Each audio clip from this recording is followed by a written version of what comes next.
समय आज धुंधली ने एक भी बात नहीं मानी और कहने लगी पिया हमें संतान की जरूरत नहीं है, क्योंकि संतान होने से नारी की सुंदरता छीन हो जाती है।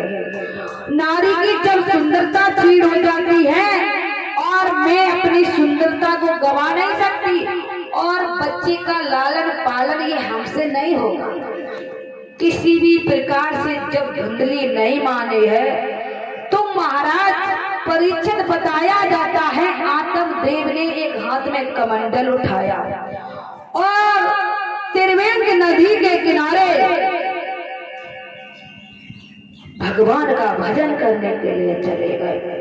जब भजन करने के लिए चले गए तो मन में सोचा पता नहीं जिंदगी में संतान है या नहीं है। सोचा है कि इसी नदी में कूद के जान गवा दूं, ऐसी जिंदगी को धिक्कार है। हमें लोग निर्वंश कहते हैं, हमारे कोई पुत्र या पुत्री नहीं है। ऐसे जीवन को मैं जीना नहीं चाहता। जैसे ही मरने के लिए छलांग लगानी चाहिए पीछे से आकर के देव ऋषि नारद ने कलाई पकड़ ली। देव ऋषि नारद कहने लगे बेटा ऐसी तुझ पे कौन सी विपत्ति पड़ गई जो तू आत्महत्या करने जा रहा है। देव ऋषि नारद कहने लगे लाला ऐसी तुझ पे कौन सी विपत्ति है जो तू आत्महत्या करने जा रहा है। कहने लगे आत्मदेव नाम के ब्राह्मण प्रभु हमें मत रोकिए, हम जैसे अभागी को मर जाना ठीक है, क्योंकि हमारे आंगन में किसी भी पुत्र या पुत्री ने जन्म नहीं लिया। देव ऋषि नारद कहने लगे लाला पुत्र या पुत्री वाले ही स्वर्ग में जाते हैं क्या? कौन किसका होता है संसार में? जिनके पुत्र हैं उन्हें भी रोटी नहीं मिल रही आज के जमाने में, दूसरे दे कैसे देंगे? अपना खून अपना नहीं होता महाराज परीक्षित, आज वो जमाना चल रहा है। कहने लगे बेटा तू पुत्र के पीछे अपनी जान गंवाने जा रहा है। आत्मदेव नाम के ब्राह्मण कहने लगे महात्मा जी ये तुम्हारे प्रवचन हम पे काम नहीं करेंगे, क्योंकि इस समय हमें पुत्र की प्यास है, हमें पुत्र की प्यास है और आपके प्रवचन हमारे ऊपर काम नहीं करते। सन्यासी ने हट देखा है तो एक फल दिया, कहा बेटा जो भगवान के लेख को मिटाता है वो जीवन में कभी खुश नहीं रह सकता। मैंने तपोबल से देखा है एक दो जन्म की बात छोड़ो तेरे कर्म में 7 जन्म तक संतान है, तेरे नसीब में 7 जन्म तक संतान नहीं है लाला, इसलिए ऐसा कर तू वापस लौट जा। कहने लगे नहीं महाराज मैं आपके सामने आत्महत्या कर लूंगा, मैं वापस नहीं जाऊंगा। सन्यासी ने हट देख लिया, कहने लगे अगर तू मेरे सामने आत्महत्या करेगा तो इसका 2 समय लगेगा, इस पाप के भागी हम भी बनेंगे, क्योंकि अगर संत के सामने कोई मर जाता है तो उसका पाप संत को लगता है। इसलिए बेटा तुझे ये मैं फल देता हूँ, ये फल जाकर के तू अपनी स्त्री को खिला देना और कहना कि थोड़े नियम कायदा के साथ रहे, आने वाले समय में एक बहुत सुंदर बच्ची को जन्म देगा। और मेरी बात याद रखना जो भगवान के लेख को मिटाता है वो कभी सुखी नहीं रह सकता।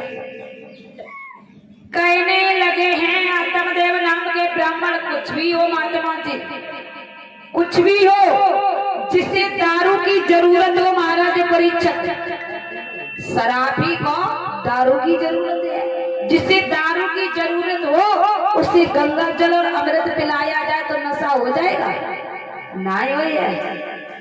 तो हे महात्मा जी हमें इस समय पुत्र की जरूरत है, तुम्हारे ये प्रवचन काम नहीं करेंगे। और चले हैं फल लेकर के, जाकर के फल धुंधली को दिया। जब फल जाकर के धुंधली को दिया है, धुंधली इतनी सुंदर थी महाराज परीक्षित जिसकी वर्णता किन शब्दों में की जाए। अति गुणी सो निर्धना और अति सुंदर सो 5। जो ज्यादा गुणवान होता है देखा होगा वो निर्धन होता है, और जो स्त्री ज्यादा सुंदर होती है अक्सर कर देखा होगा वो बाज होते हैं। तो धुंधली देखने में बहुत सुंदर थी। धुंधली ने फल देखा और कहने लगी, पिया इसका मैं क्या करूं?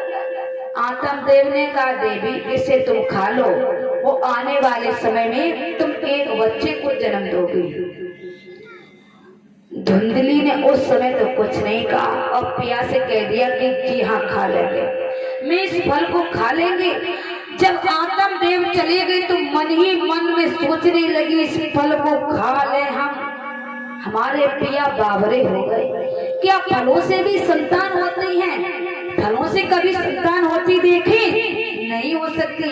और अगर हम खायू लें और बाई चांस से गर्भ रह गया तो इतनी तकलीफ हमसे तो सही नहीं जाएगी, और आने वाले समय में बालक का पालन पोषण हमसे नहीं होगा। इतनी कर्कशा नारी थी। इसी को तो कुलच्छड़ी नारी कहते हैं। सुलच्छड़ी और कुलच्छड़ी दो प्रकार की होती है। धुंधली कुलच्छड़ी प्रकार की थी। उसने वो फल जाकर के दीवार पे रख दिया। दीवार पे रख दिया। 2 दिन बीत गए, 3 दिन बीत गए, 4-5 दिन बीत गए। धुंधली मन ही मन में चिंतित रहने लगी, क्योंकि मैंने वो फल तो खाया नहीं, और आने वाले समय में पिया पूछेंगे कि तुमने फल खाया कि नहीं, गर्भ तो है नहीं, तो हम क्या बताएंगे। इसलिए अपनी पोल छुपाने के लिए चिंतित रहने लगी। एक दिन की बात है, उसके घर में उसकी छोटी बहन घूमने आई। जब छोटी बहन घूमने आई है तो चेहरा मुरझाया हुआ देखा। महाराज परीक्षित, अगर दिल में कुछ दर्द हो तो दुनिया वालों के सामने तुम हंस दो, फिर भी दुनिया वाले पहचान लेंगे तुम्हारा चेहरा देखे कि आज कोई परेशानी है।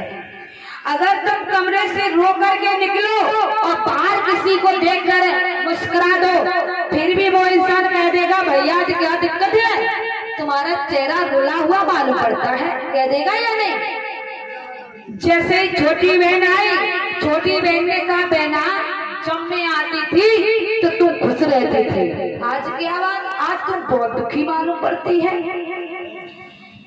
धुंधली कहने लगी, बहन क्या बताएं, हमारी समस्या का हल तो कर नहीं सकते।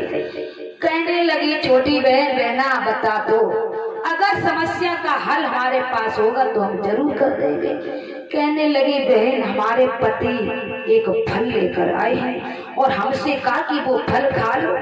बहना मैंने तो फल खाया नहीं, क्योंकि फलों से भी संतान होती है, और अगर फलों से संतान हुई गई बहन को हमने फल खायू लो तो हमसे बच्चे का लालन पालन नहीं होगा, हम पालन पोषण नहीं कर पाएंगे बहन। कहने लगी है छोटी बहन बड़ी बहन से, बहना तेरी जैसी नारी मैंने इस जीवन में नहीं देखी।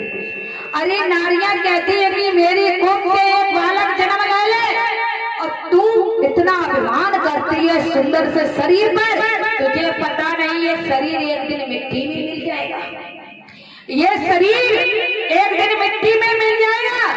और समझा रही है छोटी बहन बड़ी बहन को कैसे, बहना वो फल तुझे खाना चाहिए था, तूने बहुत गलत किया और शरीर पे गुमान कर रही है। तो सुन, बड़े बड़े राजा महाराजाओं का भी शरीर नहीं रहा, तू है कौन सी चीज। और समझा रही छोटी बहन बड़ी को कैसे कि अरे मेरी बहना और मत कर काया को आभी